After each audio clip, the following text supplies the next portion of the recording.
Hello all welcome to our channel Manastar. So ఇప్పుడే Irumudi cinema చూసాను. నాకు ఏమనిపించిందో క్విక్ ఒపీనియన్ ఈ వీడియోతో అయితే షేర్ చేసుకోబోతున్నాను. ఫస్ట్ ఆఫ్ ఆల్ రవితేజ గారు ఆ ఎనర్జీని లేకపోతే ఆయన వైబ్ని ఎన్ని సినిమాల్లో చూసాం. బట్ ఎప్పుడు కూడా ఆయన ఎనర్జీ వైబ్ ఇవన్నీ కూడా మనం సాటిస్ఫై చేసా కానీ సినిమా ఎప్పుడు మనం సాటిస్ఫై చేయలేదు. But for the first time ఆయన ఎనర్జీ కొంచెం డౌన్ అయినా ఆయన వైబ్ మనకి స్క్రీన్ మీద రవితేజ కనబడకపోయినా త్రినాథ్ అనే క్యారెక్టర్లోని ఆ సీలేరు ప్రాంతంలో ఇరుముడి అనే సినిమాలోని మిమ్మల్ని ఎంత ప్రశాంతంగా ఉంటుందంటే మీరు సినిమా చూసి మొత్తం అంతా చూసినప్పుడు ఒక మంచి సినిమా చూసి వచ్చానని అయితే తప్పకుండా ఫీల్ అవుతారు. అంత మంచి సినిమాని ఇన్ని ఇయర్స్ తర్వాత ఇన్ని సినిమాల తర్వాత రిజల్ట్స్ ఏదైనా కూడా రవితేజ గారు ఒక మంచి సినిమాని మన ముందుకు తీసుకొద్దాం అనే ప్రయత్నంలోని ఫైనల్గా ఇరుముడి అనే ఒక మంచి ఫాదర్ అండ్ డాటర్ ఎమోషన్తో బ్యూటిఫుల్ సినిమాని మన ముందుకు తీసుకొచ్చారు. సినిమా ఫస్ట్ నుంచి చివరి వరకు మీరు చాలా ప్రశాంతంగా సినిమాని అయితే ఎంజాయ్ చేస్తారు. ఆ ప్రాంతంలో ఉన్న ప్రజల్ని చూసి ఎంజాయ్ చేస్తారు, ఆ క్యారెక్టర్లు ఎంజాయ్ చేస్తారు. బట్ క్లైమాక్స్ దగ్గర ఇంటర్వెల్ దగ్గర చిన్న చిన్న ట్విస్టులు ఉంటాయి, అవి కూడా మీరు బాగా ఎంజాయ్ చేస్తారు. అవి కొంచెం మీకు మంచి ఎక్సైట్మెంట్ కూడా క్రియేట్ చేస్తుంది. సో ఫైనల్గా మీరు ఒక మంచి సినిమాని చూడాలి.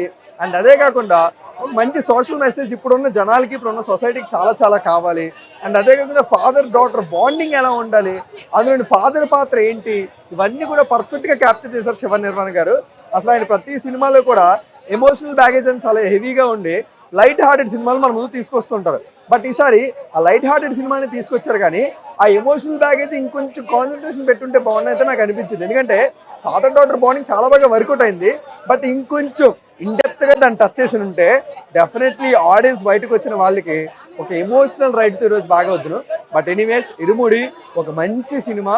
మీరందరూ కూడా హ్యాపీగా ఫ్యామిలీతో థియేటర్లోనే కూర్చొని ప్రశాంతంగా ఫ్యామిలీ అంతా చూసి ఒక మంచి మెసేజ్ని రవితేజ గారు లాంటి స్టార్ హీరో చెప్పినప్పుడు అది ఎంతమందికి రీచ్ అవుతుందో మనందరికీ తెలుసు. కాబట్టి డెఫినెట్లీ ఫ్యామిలీ అండ్ ఫ్రెండ్స్తో వెళ్ళండి. ముఖ్యంగా మీ ఇంట్లో ఉన్న ఆడవాళ్ళందరినీ తీసుకుని వెళ్ళండి. ఒక మంచి విషయాన్ని మీరు అందరూ కూడా బయటికి తెలుసుకొని వస్తారు. అండ్ ఫస్ట్ ఆఫ్ ఆల్ చాలా రోజుల తర్వాత రవితేజ గారు ఈసారి అయితే మిమ్మల్ని డిసప్పాయింట్ చేయలేదు. ఇది చాలా పెద్ద గొప్ప సినిమా అని చెప్పట్లేదు కానీ ఒక మంచి గుడ్ ఐటమ్తో రవితేజ గారు మన ముందుకైతే వచ్చారు. సో మీరు అందరూ కూడా చూసి ఎంజాయ్ చేయండి. డెఫినెట్లీ ఈసారి రవితేజ గారు మిమ్మల్ని ఎవరిని కూడా డిసప్పాయింట్ చేయరు. ఐ హోప్ మీ అందరికీ కూడా ఇరుముడి సినిమా వస్తుంది. మీ ఫ్రెండ్స్ అండ్ ఫ్యామిలీ థియేటర్కి వెళ్ళండి. మరొక ఇంట్రెస్టింగ్ రివ్యూతో మళ్ళీ మనం అందరం కలుద్దాం. Until then keep watching our channel మనస్టార్.